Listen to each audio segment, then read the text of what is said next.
0, 0, 0. Oh, thank you, Lauren. 1, 3, 1. Thank you so much. 4, 3, 1, and 2, 1. Excellent. Excellent. Now, can we do... Yeah, I'm getting excited about this now. Let's graph both at the same time.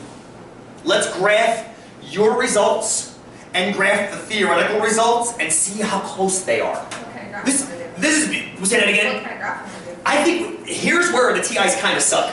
I'd love to do 2 histograms, but here's why you shouldn't do that. I want to do 2 histograms and it's like, no, don't do that.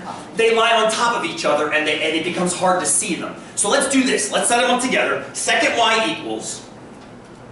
I think one of them could be a histogram for sure. Let's make our data be a histogram. Do the histogram with an outlier. Yeah. Ooh, Then box there's- plot. Or the 2 box plots. Let's do it 2 different ways. Let's come back to that. Only box plots are great, but it's relative position. Not that I don't love it, I love it. But since we're talking about averages here, let's look at a histogram first and then go back and look at the box plot and see if we got any outliers. I don't think we do. We can check for them. That's one of the things I want you to look for to see if we have any. Plot 1, we're going to press enter, make it be a histogram, and make the data be L1, L2. Because you do have grouped data in this, don't you? You've got L1 is the actual data, because that's the number of times you got it right. But L2 is with frequencies, which is how many times each of those occurred.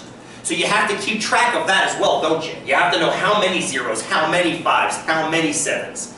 That's why you have to have L1 and L2. It's just like 1 bar stats L1, L2. Exactly the same thing. You have to account for the frequencies. Cool so far? Now go back, second y equals, and turn plot 2 on,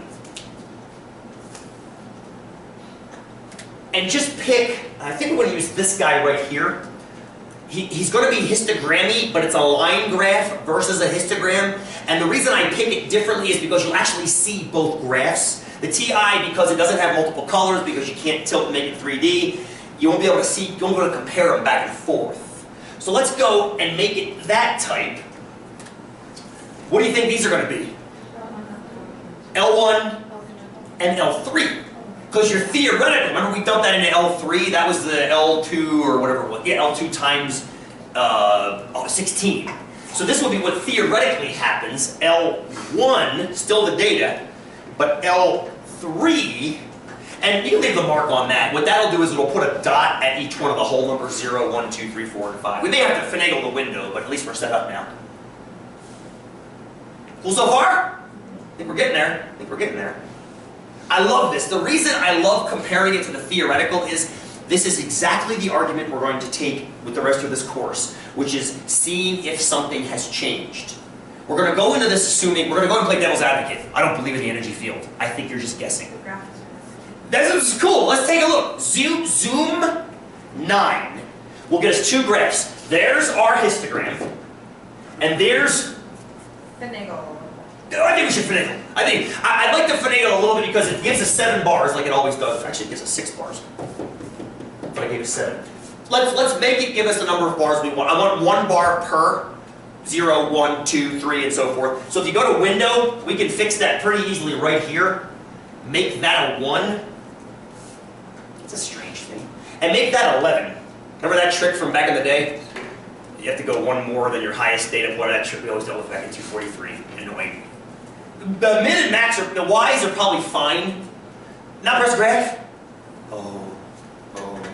I want to finagle a little bit more. I want to cut some of that dead space off the top. Looks like it's about twice too big. I'm going to make it 5. Oh. I'm just so happy right now. Okay. We haven't done anything inferential yet. Nothing inferential. Kate, go. What's on your mind? Let's show. I changed the y max to 5. Mine is beautiful though. That's why I was. Yours is beautiful. Oh, I think both of yours are L1, L3. I think. It looks like those bars look like L3, not L2. Check them again. Am I correct? Yeah, there you go. It's too beautiful. I was like, that's too beautiful. And when it's too beautiful, that's why Harrison Ford was running from the one-armed man, the fugitive. I was so Because the excited. data was too beautiful. Remember that. Always remember that. Let's try to get chased down. I want our man to be killed. Watch the data. It should look more noisy. Speaking of data, what do you think? This is the guessing curve. This is good. I'm really glad we went this way with it. Good.